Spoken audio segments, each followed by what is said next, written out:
Back to the Wanna Parlay podcast. I'm Lance Bell. Next to me is Jack Neuheisel. Jack, go ahead and tell the folks about the beautiful people that sponsor this podcast.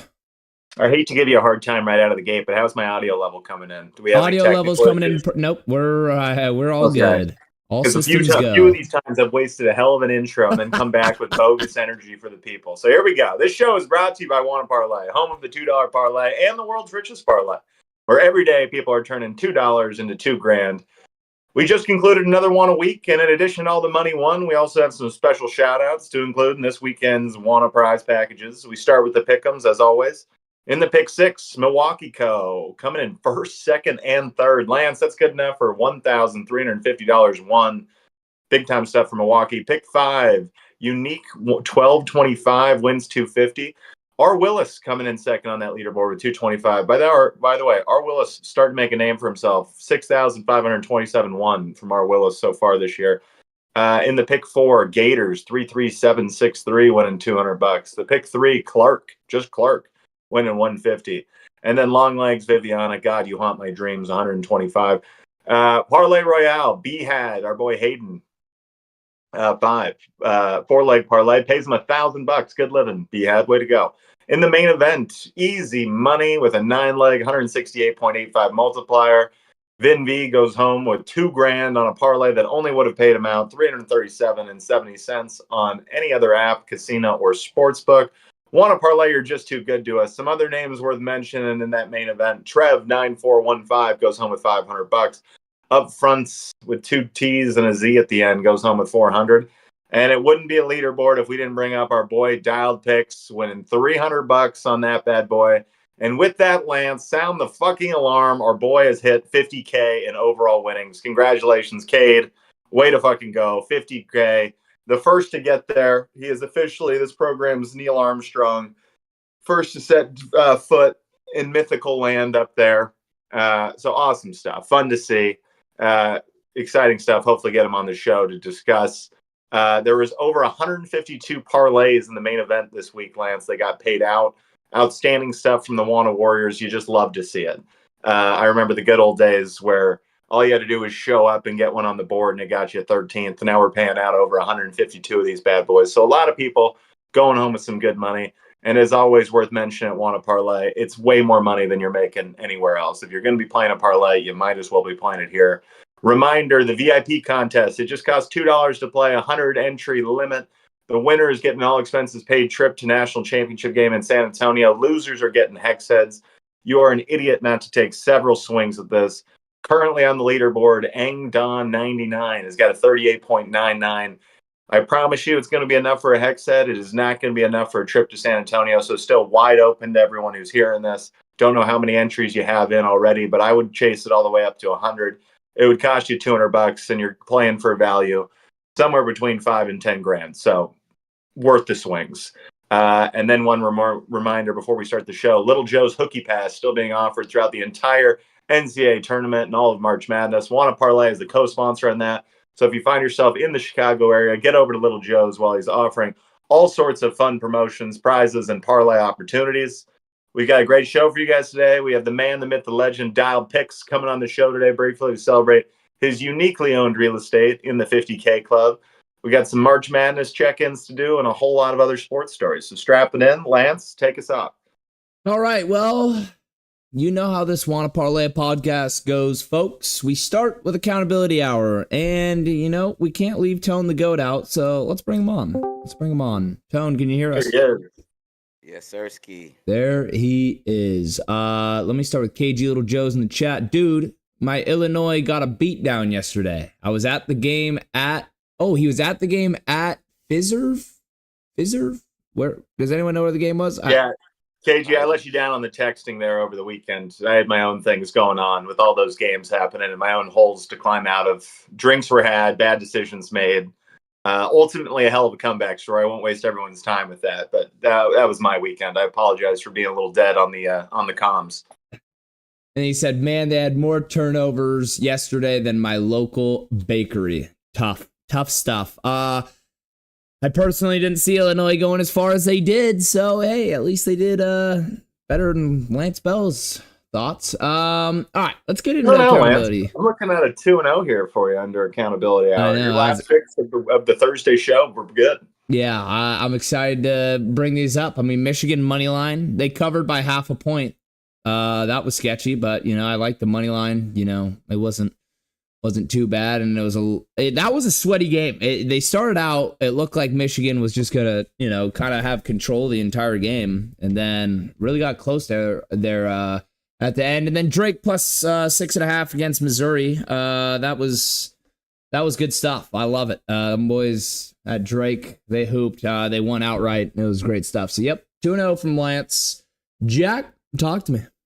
Until that Maryland game yesterday, that Michigan UCSD game was the game of the tournament for me. Two teams playing really good, high-level ball, came down to final possessions. We got a shot at the buzzer, really descended into overtime. So awesome game there.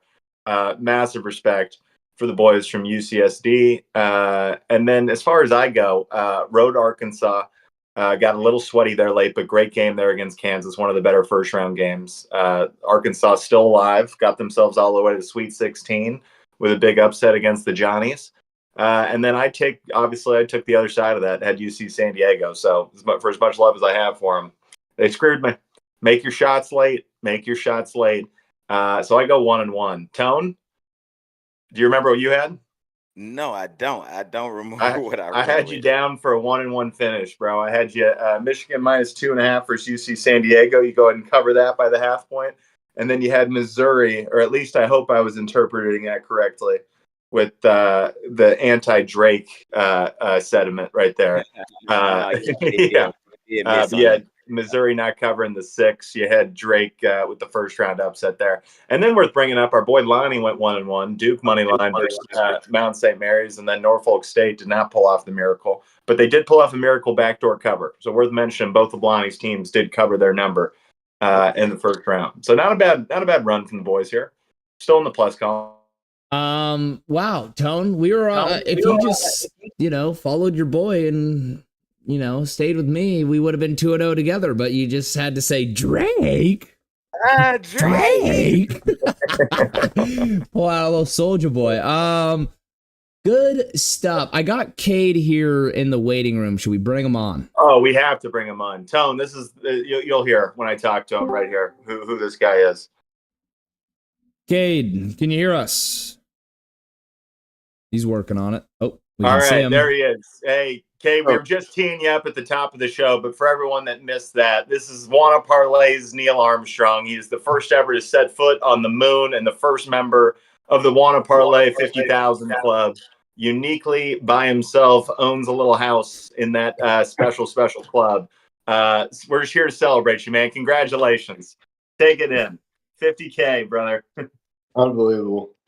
You remain far and away Juana's top earner. How does that make you feel? Do you walk into the boards feeling a little hot and cocky, like this is my leaderboard? Yeah, I mean, I think I earned the right now that we've gotten almost through basketball season. I got to give myself a little bit of credit. So that was my next follow-up question. We're not even 7 months of work here. And the official number, actually, that you're up to after the weekend is 53,177 of winnings. So a couple questions. One, last time we talked to you, it was football season. You dominated. And since we've transitioned in the sports calendar, you're still going to work and making good money. What sports are you watching now, and what are the strategies? I've been really getting into college basketball. I've been loving the madness. Really tuned in this year, and yeah, the tournaments have been really fun. The division tournaments, and yeah, I've really been enjoying it, man. I'm trying to decide who I like to take the tournament as a dog, and Kentucky and Ole Miss both look pretty good, if I had to say. Oh, wow. I love both of them.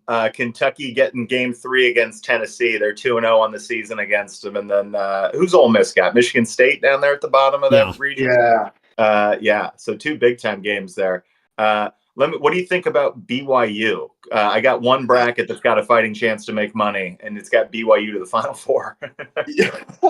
Hey, I mean, there you go. Honestly, I haven't seen them play too much. I've I got big into betting, but with football, I didn't know the teams that well, so I'm still learning and stuff. But I feel like next year I'm gonna be like really dialed in, know the teams and stuff. But I've picked up a lot on basketball, and I've really been enjoying it. It's a big shift from football, but now baseball's coming, and as far as the parlays go, it's a lot, man. It's a lot to keep up with. So. Cade, I got a question for you, or I'm going to refer to you as Mr. Dialed Picks because I got to give you some respect here. I mean, you're part of the 50K club now. My question is, tax season's about to be coming up, and I know with earnings like that, you're going to have to file with these winnings. So have you talked to your guy? What does your guy think? What's going on there? Have you figured that out yet? Yeah, I have taxes are never fun for me because I'm self-employed. So I trade stocks for a living, so taxes have always been a headache. So but as I like to pay quarterly, so it doesn't all just like hit me at once.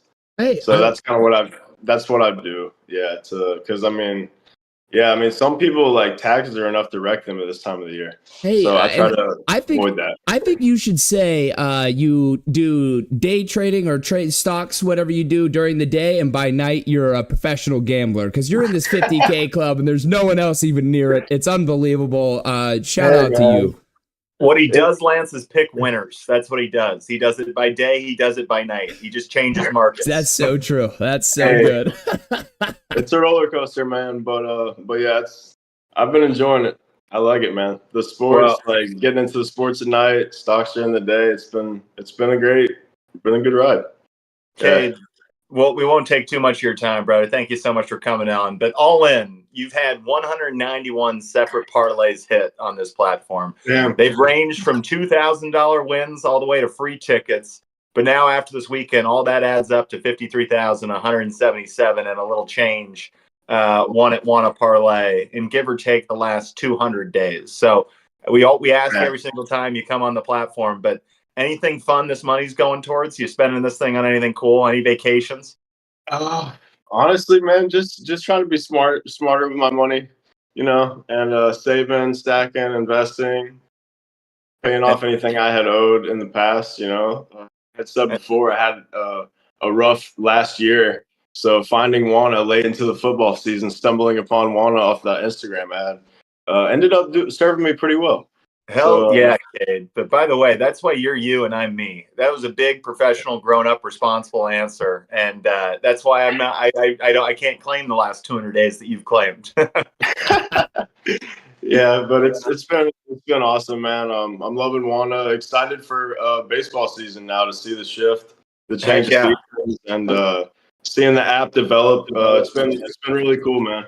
I already fired all my 100 shots at the college championship experience, so I donated my dues to that. I missed one leg like 10, 20 times, but look, I know that's bad news for you, and we feel for you. As compensation, I think you'll be happy with the 53,000 you're up right now. Yeah, exactly. It wasn't meant for me. Someone's gonna enjoy that trip though.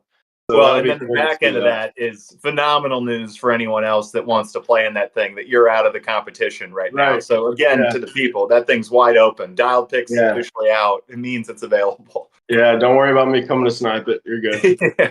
Main event though, I'll be on it. Dude, you're the absolute greatest. I'm sure, again, we'll be bugging you very shortly. Baseball season hasn't even started. The Dodgers are already 2-0. So exciting stuff, I'm sure.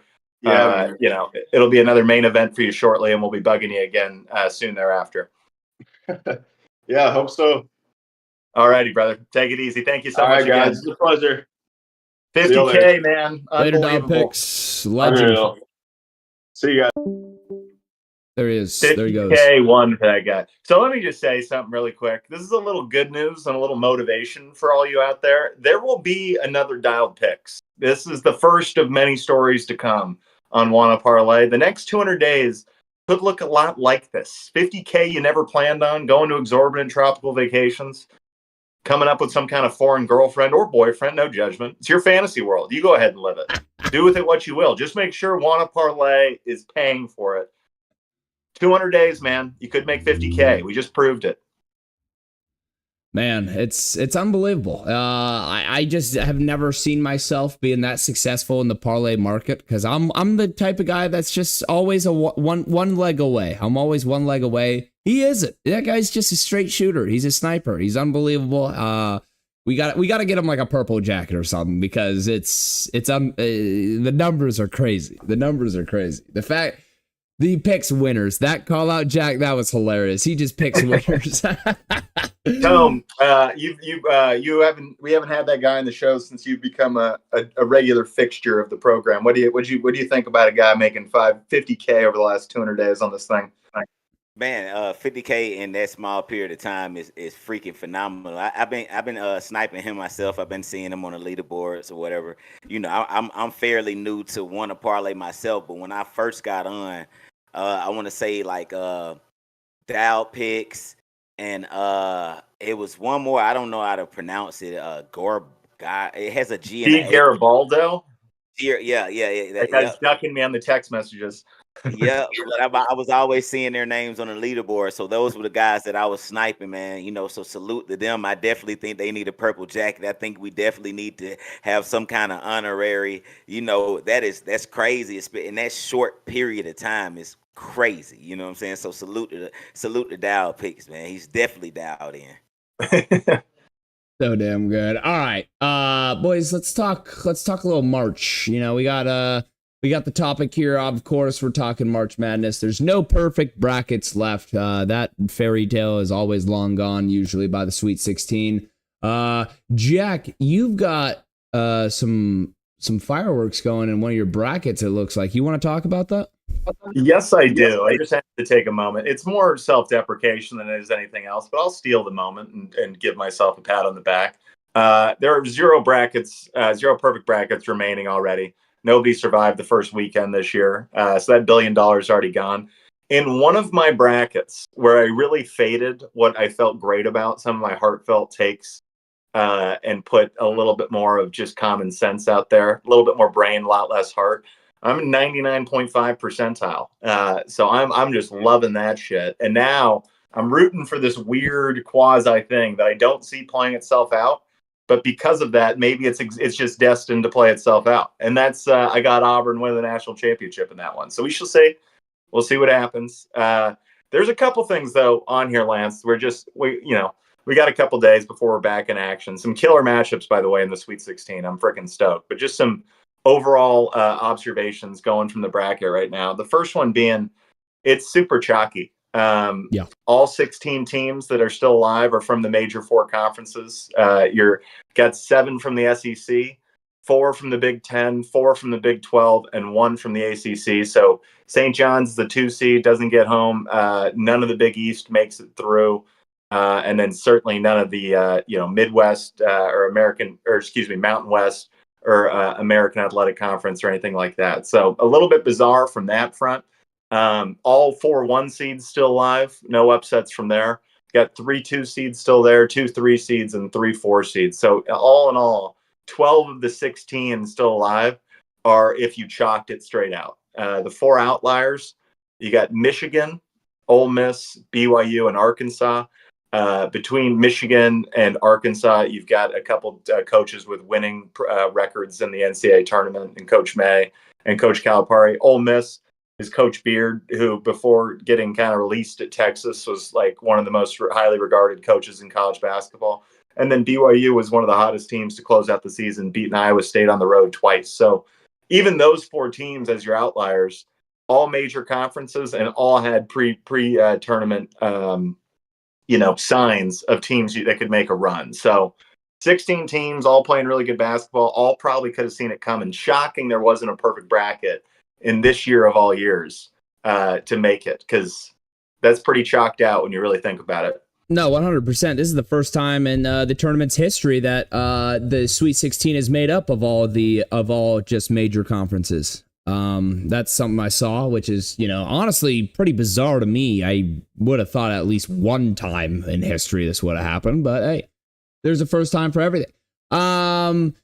Yeah, just going through some of these teams. I had Florida losing to UConn, and I really thought I was a guru with that one. I thought I was something special, and it was just so close, but yet so far. And then a couple of these guys, I mean, Houston, that one I feel like we all thought was going to go through. Duke. Actually, I want to talk about that for a second. How about the ACC outside of Duke? Just pathetic. It was not great. Only got 4 teams into the tournament. Yeah. Clemson gets beat early, but had a starter in there that was out for the tournament. And then short of that, who else did we have? North Carolina wins the play-in game, but loses in the first round to Ole Miss. And then who am I short still? There's 3 teams. There was a 4th. Louisville. Yeah. Louisville gets beat by Creighton. That sucked. I had Louisville. Louisville's still alive in the bracket I have that's doing really well. The 99.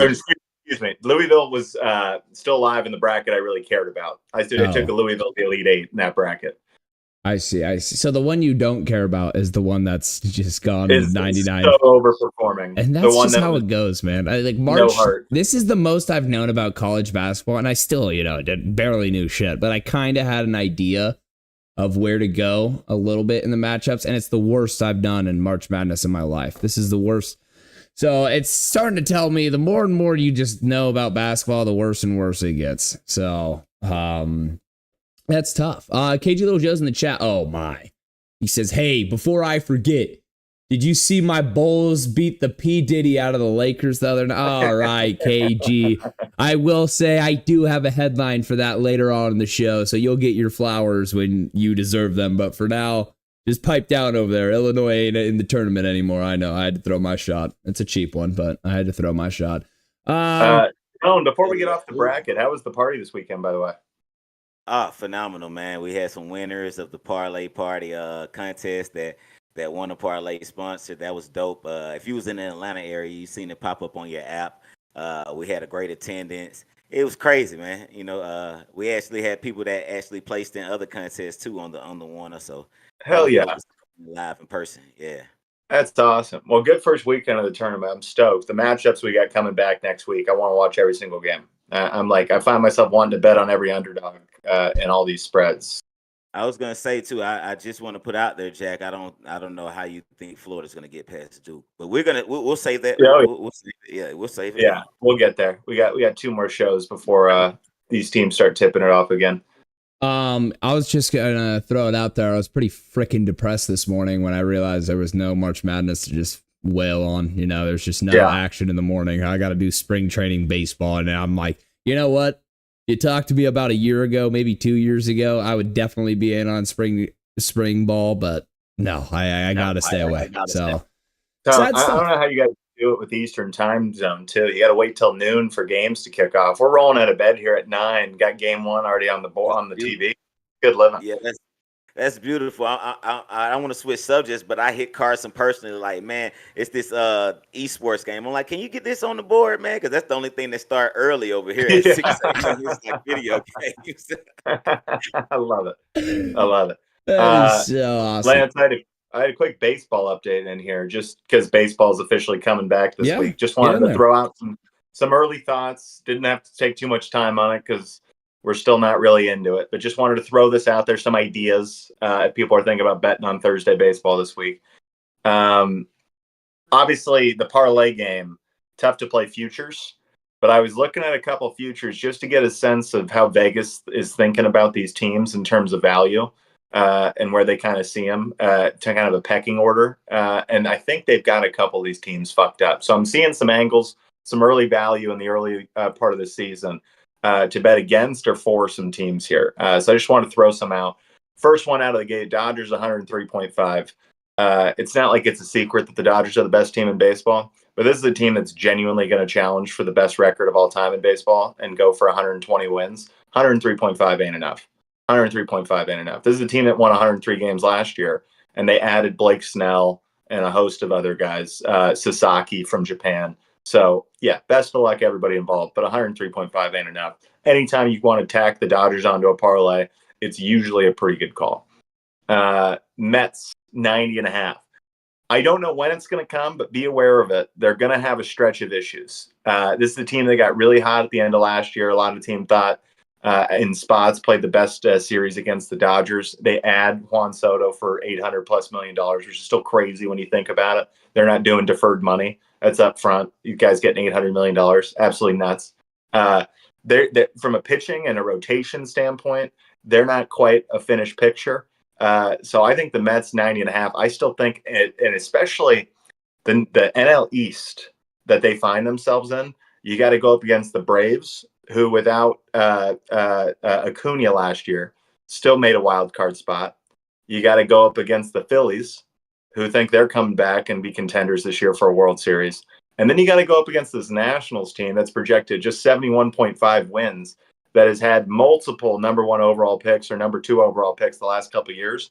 And they're finally ready to hit the ground running with a lot of these prospects, bringing them up. I think Dylan Cruz right now is one of the favorites to win Rookie of the Year.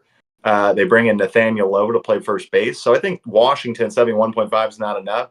And I think a lot of those wins are coming from the Mets 90.5. I think the Mets are going to be sitting there vying for the wild card spot again late, not contending for this division throughout the whole thing. Next one, staying East Coast, Boston 86.5. Way too low. This team's got a chance to be the best team in the AL. They're going to win their division. They brought in Garrett Crochet, Alex Bregman, and Walker Buehler. Ton of youth and talent already on the team. They are very much trying to win not only the AL East, but the AL and be the number 1 seed going into it. This is a 90+ win team, no problem. 86.5 is not nearly enough. They may take a second figuring out what they're doing with Alex Bregman, as they have Rafael Devers already there playing third, so it'll be interesting, but way more than 86.5. Rangers 85.5, won't get super into it. They did some moving around this year, and last year was like an uncharacteristically bad hitting year and some injuries. So I think that's low for the Rangers. San Francisco Giants 79.5. The pitching is going to be there. They've got some old arms and some guys that have had some, they've been a little hit or miss the last years, but they signed Justin Verlander and Robbie Ray, 2 big-time pitchers, already had a big-time pitching staff. This kid, Jung-Hoo Lee from Korea, is in year 2 and starting to get going and be a big-time baseball player. They just had the number 1 record in spring baseball across both leagues. No one played better in spring than San Francisco. 79.5 has them 10 games out of the playoffs. I don't see it. I think they're going to be better than that this year. And then the very last one, boys, then we can get the hell off baseball. Reds over 78.5. Terry Francona did not come back for nothing. I don't know when it's going to happen, but Ellie De La Cruz and the Cincinnati Reds are going to get rolling at some point this year and backdoor the playoffs. Hey, I like that Ellie De La Cruz kid. I mean, he's fun to watch, Freak. And I'm not even fun to watch. Cool personality. I dig him. I like fading the Mets. I feel like that's just it's like fading the Jets in the NFL. I like here we got KG Little Joe's in the chat. He says, "Have you heard the Mookie Betts news? Dude has an unexplained illness and has lost 20 pounds in less than a month and continues to lose weight. Betts came out and said himself that his body is kind of eating itself. Freak show news. That's insane. I didn't hear any about this. That is brutal stuff. Salmonella or something in Asia when they were on that trip, and now he's fine. He's in workouts and doing stuff, but he can't hold food down. He's lost over 15 pounds. So it's a weird, bizarre deal. They're holding him out of games right now, but he's met the media. He's been around the facility. It's just this bizarre illness he's dealing with right now. Oh shit. Well, fucking prayers up for him. That reminds me of what's his face. Remember the ginger kid out of U of A, Nico Mannion? Yeah. He had some gnarly weight loss disease when he went to go play overseas, and he got freakishly skinny. So I don't know. All I know is that I'm praying for them. I don't wish bad health upon anybody. And Mookie Betts is he'll be a Hall of Famer, right, Jack? He has the resume now. 1,000%. Okay. What was crazy was that last year in that Dodgers Yankees game, Tone, and then I'll let you go. We had probably 8 Hall of Famers in that series. Damn. Yeah, and I'll let you switch subjects, Lance. This is specifically for Jax. I just wanted to say Aaron Rodgers, Cabin Lodgers, LA Dodgers, Braves in 7. I love that so much. Yeah. Oh man, dude, that's I think the Braves win that division no problem this year. I really do. I think it's the Braves and then everyone buying. I think that Juan Soto to the Mets thing eventually works out. I think year 1 looks a lot more like Juan Soto with the Padres who never made the playoffs than Juan Soto with the Yankees and goes to the World Series. Mhm. All right. Okay. Hey, that's reasonable. I buy it, and I don't know baseball that well. I can't wait this season, Jack, and you're gonna have to hold me accountable. I want to have ball knowledge when it comes to baseball. Well, parlay betting for baseball is the only way I've ever made money on baseball because it's so hard to bet individual games because you're so tempted to take underdogs. You're always looking at the money line going, this one team's minus 250 and one team's plus 180, and it's a regular season game. Fuck, I'm not getting in over my head on this minus 250 bet. So you end up every day, you try to find 3 pitchers you like, 3 teams you think got a chance. You put together a 3-game parlay. You win 2 or 3 a week. You soldier on. Hey, I Yeah. like it. Fuck, I'm gonna be doing. That's what I'll be joining you. That's what we're gonna be doing this year. That's good stuff. All right, moving on to the NFL. Give it the NFL a little look. Jameis Winston to the Giants on a 2-year, $8 million deal. It was said that Russell Wilson was like their top guy that they were going for in free agency, but if they went Jameis, I'm assuming they didn't. Russell Wilson didn't like the number was being offered, is what I'm guessing. I mean, someone can jump in. You ever seen one of those factories in 2025 that decided not to use machinery and they're like, we're just gonna put real people in here and do assembly lines and old school stuff and stuff like that? That's what the Giants are doing right now. Hey, Going back to the well. Hey, so I mean, this sounds like the Giants. If they go Jameis, like they got to draft one of these quarterbacks. What do we? Yeah. What do we think? Someone talk to So, me because I'm like, what do? The buzz I've heard, and Tony, you tell me if you heard different, but that Cam Ward is a certified lock to go number 1 overall. The question now becomes, is it going to be the Titans taking him at number 1? If I was in the Giants front office, I would be all in on moving up to 1 and take Cam Ward. I think he's got a very real chance to make it in the NFC. I think if you're Dayball or this front office right here, who's on the hook to possibly get fired, I think that gives you a chance, at the midway point of the season to show like, oh no, we're putting something together with this rookie and possibly buy you a couple more years to put together what you've set out to do. So if I were the Giants, I just don't know how you let Cam Ward get out. But it's the Titans that hold all the cards. So if the Titans sit tight and want to take Cam Ward there at number 1, then that's just the way it goes. Now it sounds like the Browns are not going to be drafting a quarterback. So then the question becomes: is someone going to try to move up at 2 for Shador? And if so, are the Giants going to outbid them because they have the number 3 overall pick? Put together the same package with the better pick swap, you're always going to be able to take that pick. So to me, this all kind of trends. I think Abdul Carter is going to end up a Brown, and I think Shador Sanders is going to end up a Giant. And so I'm just stoked on Shador and Jameis in the same QB room because Shador's great behind the microphone. Like his dad, a hilarious and charismatic personality. You had Jameis in on that party, kind of put his arm around him to show him the ropes of the league. Get him back on Hard Knocks. I must see these 2 guys hang out. You're 100% right. Jameis Winston is a character in itself, and my big problem with Shador is he's got. We got to see some play out of him in the NFL before he gets as cocky as he is. But I guess it's part of it. It's part of the brand. So we'll see. Because my whole thing is, I don't think this is a quarterback heavy draft. I don't think like Cam Ward. Yeah, he might be great. Maybe, but I'm not that sold on him. Shador, I'm not that sold on him. And then for the rest of them, like Jackson Dart, I don't even know how well he'll play. And then the other guys, no one I'm sold on.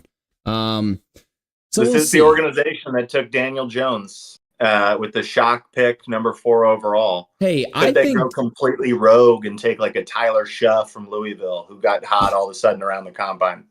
Man, you're right. That honestly could happen. That would be insane. But hey, Daniel Jones, I'm just going to say this right now that his name got brought up. I think he's the week 1 starter for the Colts. I'm going to be honest. I think I think you're right. And I think he still has life in him. I think he can ball. So I don't know. We'll see. Do you have any thoughts with it, Tone? Yeah, I think that Cam, I think the Giants, no matter where Cam lands, whether it's first, second, or third, somehow the Giants are going to get their hands on them. And I feel that no matter how it needs to happen, some way or somehow, not Shador. Yeah, Shador. Shador is going to fall 5 or 6 to Jacksonville or Las Vegas.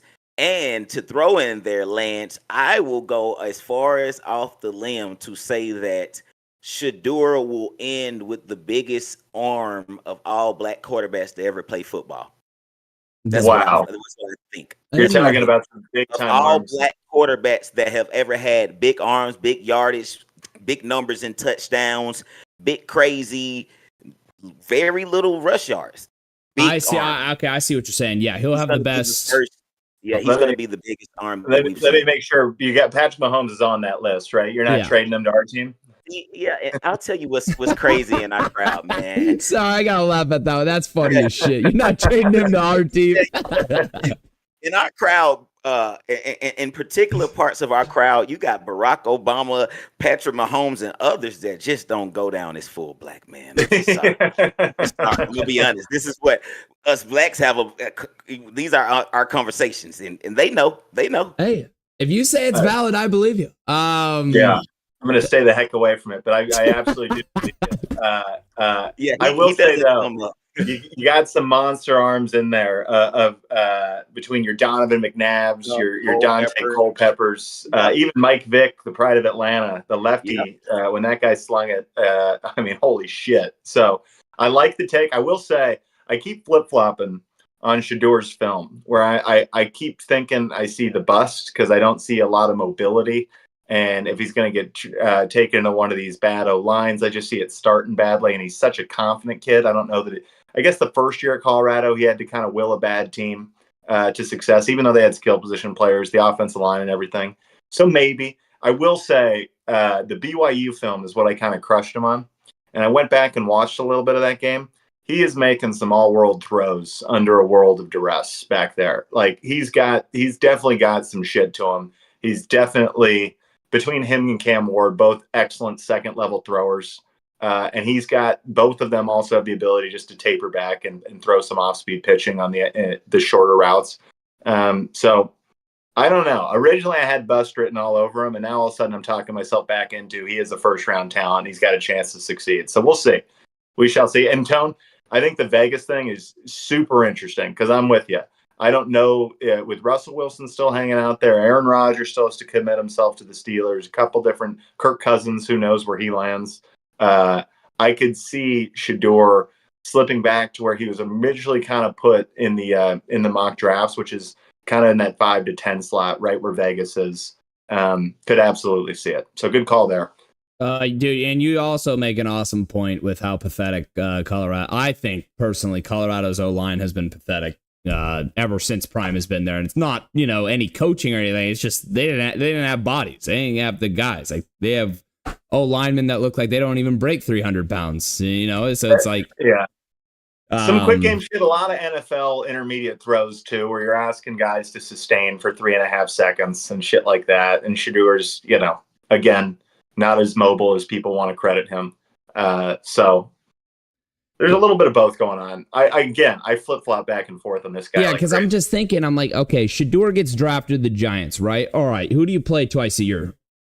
Eagles, defending Super Bowl champions. We know what they are. Commanders, who look like they're going to be the defending Super Bowl champions next season, twice a year. And then Cowboys, as much as we laugh at them, hey, their defense is legit. And, I mean, they'll probably be pretty good this coming year. And, you got to play them twice a year. And you're the New York Giants. And I don't remember the last time you had a good O-line. I know they drafted or have been trying to draft O-line when they had Daniel Jones. And, maybe there's some guys that have gotten better or whatever. I haven't been too up to date on the Giants acquisitions. But, if he comes in, it's a shitty O-line. A shitty O-line in college in the Big 12 versus shitty O-line in the NFL is, two completely different things. And we talk about his mobility. So who knows? I mean, it's you know what? I will say, even though it sounded like I was being a hater, I wish him the best. I hope he does great, and I hope he makes me have to fucking, shut my dumb mouth. But let's move on. We got college football, and who else but Colorado and Prime petitioning to schedule a spring game with Syracuse. This is, cool stuff. Jack, you want to hop in? So it's just cool. It's just a fun headline. I always want to talk about college football if there's an opportunity to. In a year where most people are canceling their spring games, cool to see that this innovation, it's yet to be officially approved. So we'll see if they actually end up going through with it. But Colorado threw that out there. Coach Prime with his NFL background, a lot like joint practices that you do during OTAs and preseason. Why the heck wouldn't you do this? Let's go a couple practices against each other. It's an ACC Big 12 showdown. These teams have no chance of playing each other throughout the regular season, unscheduled. So why wouldn't you go iron sharpen iron and go get better right there? I'd love to see it kind of done throughout. I'd love to see the Big 12 and ACC kind of make a motion as the Big 10 and SEC have their little private coalition going on. I would love to see the Big 12 and ACC do more of this kind of innovative stuff and continue to work arm in arm before they get boxed out of whatever college football 2.0 is going to look like. So that's why it fired me up. One, innovative and cool.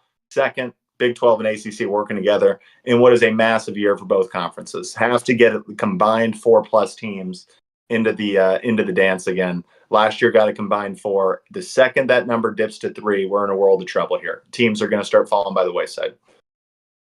Hey, that's great stuff. And I agree with a lot of it. And you could say all of it. No, I do agree. Let's move on a little bit. NBA. Anthony Davis is returning to play for the Mavericks after an 18-game absence. What are your guys' thoughts after I give you mine? I think this is pretty damn cool, because it's like everyone would obviously think, Anthony Davis, you should just sit, don't risk getting hurt, let's just fight for the next season. Kyrie's out. Doesn't look like we're going to make a run, but he says, fuck that. I'm a ball player and I want to play. I'm just going to go out there and hoop because this is what I get paid to do. This is my job, So he's coming back. He's going to play hard and I respect it. How about you guys? What do you guys think? Tone, I'll leave it to you. Boy, if you don't sit your fragile ass down before you go out there and make it worse for yourself, I don't know what you think you're doing, but we already see what you did out there in LA. You are made of tin foil. Just pump my brakes, my boy. You ain't got to do all of that. You ain't got nothing else to prove. You are a Hall of Famer already. Don't end your career early, my boy. You going to go out there and tweak some more. Go ahead, guys. I don't want to say shit. Asked and answered, Lance. I feel how Tone feels. Hey! I think it's damn cool because he's like, everybody. That's soft. That's soft, and that's his whole rap that everyone calls him. So he's like, you know what? Hey, I'm going to play. If I'm healthy and I can play, I'm gonna play. So yeah, I will say, tied with the Suns right now. Him and Klay Thompson trying to will this team into the playoffs. Cool stuff. To Tone's point, if this guy goes and gets himself hurt on this, on just chasing a playing game, issues all across the board. Yeah, I agree, Jay. It's like, so on the bright side, not as an Anthony Davis hater at all. If anybody didn't hear what I said in that little small rant, he's a Hall of Famer already. So don't get it twisted.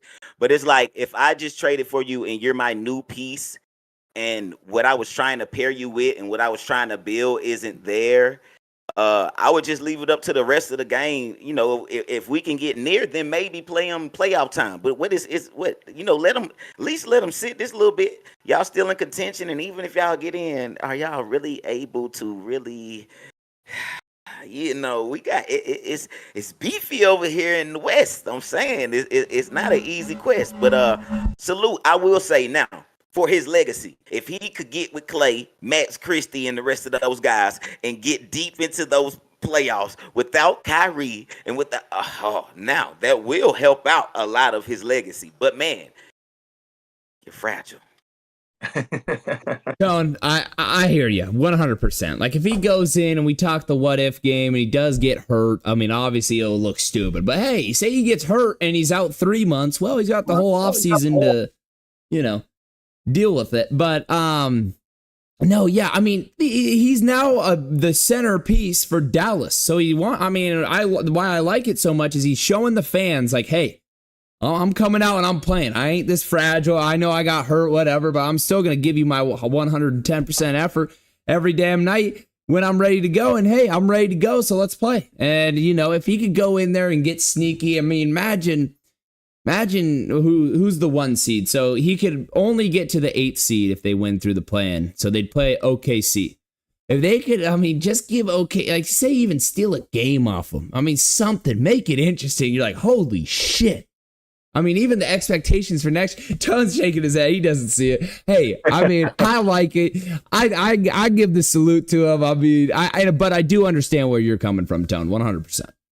One last thing, Lance. I think that Dwight Howard had something to do with Anthony Davis having all of these injuries in that area down there. And I'm just gonna put that out there as well. You guys go ahead and move from there. I really feel like that, and he needs to sit down and get. You can't sustain any more injuries down there. He pull a. Yeah, go ahead, Lance. I do see what you're saying. I agree. We can agree to disagree. You know, hey, that's possible here. Let's move forward. I just saw over the weekend. I mean, I know there's a lot of college basketball going on, but there was a little NBA action. Andrew Wiggins had 42 against the Nuggets or not the Nuggets, the Hornets, and snapped a 10-game losing streak. And I see a quote come out today about Jimmy Butler saying heat culture is an overused term, and kind of was saying, you know, there's not, we need to calm down about that. So what are our thoughts about the Heat? Is this like they're in a weird spot? Is this a rebuild? Is this a semi-rebuild? Or do you think they're going to try to keep this gang together and, you know, make a run in the East? But it really doesn't seem like that last option is really realistic. What do you guys think about the Miami Heat, or just small thoughts? I got just one thing, and it's on the Heat culture thing. It felt a little bit those last 2 years of Jimmy Butler in Miami, like the last 2 years of Bill Belichick in New England, where it was like it just, why are we need to beat our heads against the wall and assemble this prove it roster? Why can't we go put some money down and pair Jimmy Butler with a couple other stars? Why do we constantly have to do this with undrafted guys and make heroes out of Gabe Vincents of the world? And so, yeah, I feel like they were undermanned, understaffed. And then I don't think Jimmy Butler handled it well at all. But I will say a lot of the blame seemed to be like on effort of the players, and not that maybe the scheme and talent just wasn't the equal to the teams they were playing against. So I fair jab. I still think Jimmy Butler shoulders a lot of his blame, but fair jab from him. Anything, Tone? Yeah, I think Miami is one of those organizations. It's a smaller version of a LA or Boston or New York. And with that being, even if they were in the rebuilding stage, it won't be for long. They teams like that, organizations like that, franchises like that, they don't rebuild too long. So I mean, even if they took a year or two, that'll be about it. They'll be then drafted somebody high or traded for somebody that's a superstar and figure something out. So this not the first time they done went through this at all. True. Especially, I mean, after, you know, LeBron left, you know, they had a few years. But you're right. I mean, even then, they were only bad couple seasons at most. Like, they weren't really like all that terrible. My question is, I'm like, so how good is Bam Adebayo? Like, how much does he actually bring to a team? Like, I know he's really good defensively, but I'm like, it was Jimmy Butler, Tyler Hero, Bam Adebayo. Like, kind of like a three. And then, you know, they have they're like a Terry Rozier, like the Haywood Highsmith, you know, some of these role. I'm like, so who's the problem? Because I'm starting to think, I'm like, is it Bam? Is he really is he not a second piece? Is he not a third piece?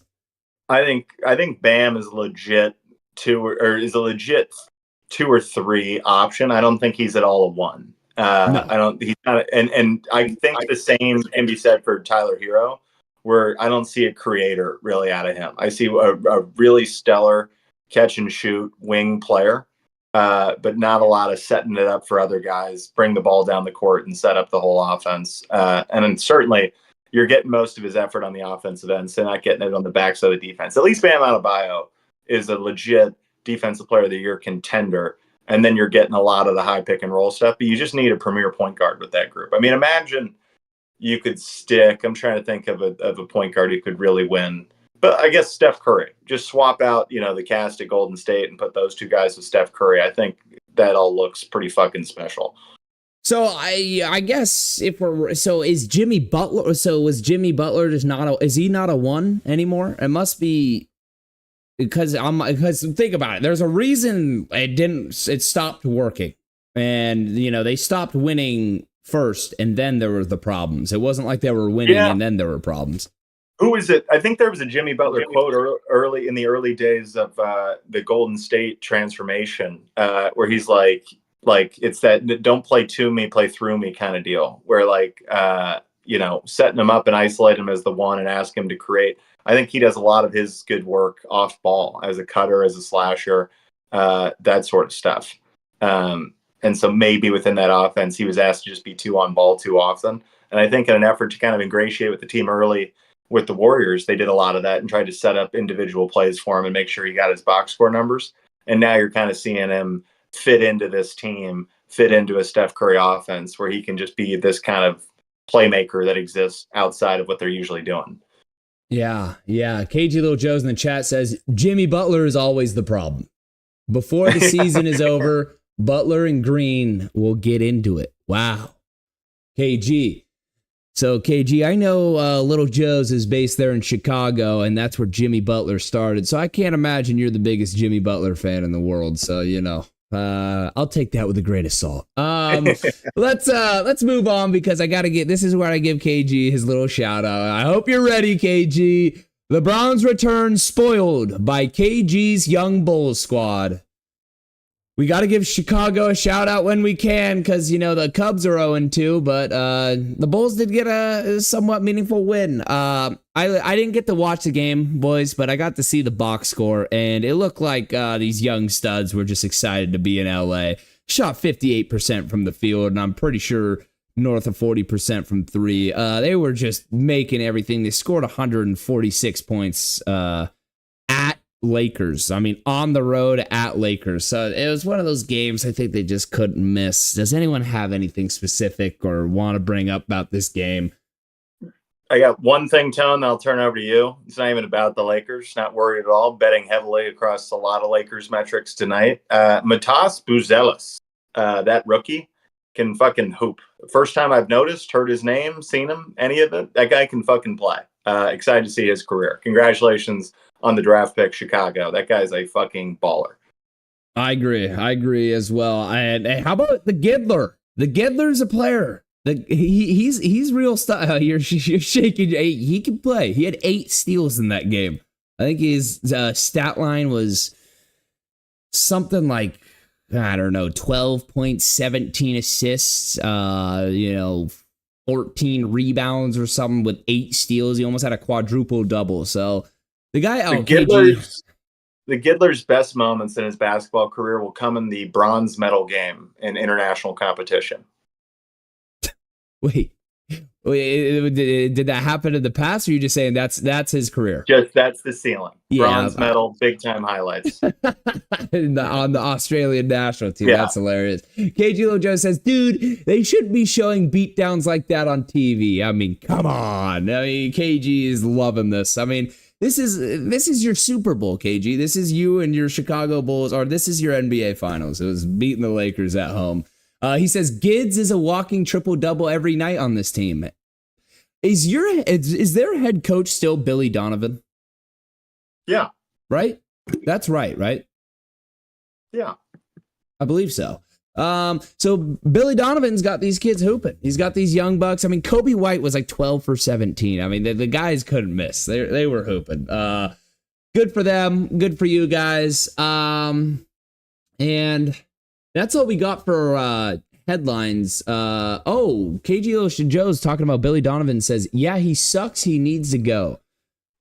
I could KG, man. I just love you. You're a one of a kind. All right. Should we hop into tonight's picks and wrap this up? Yeah, absolutely. All right. I'll go first. I got, and I think we all probably have this.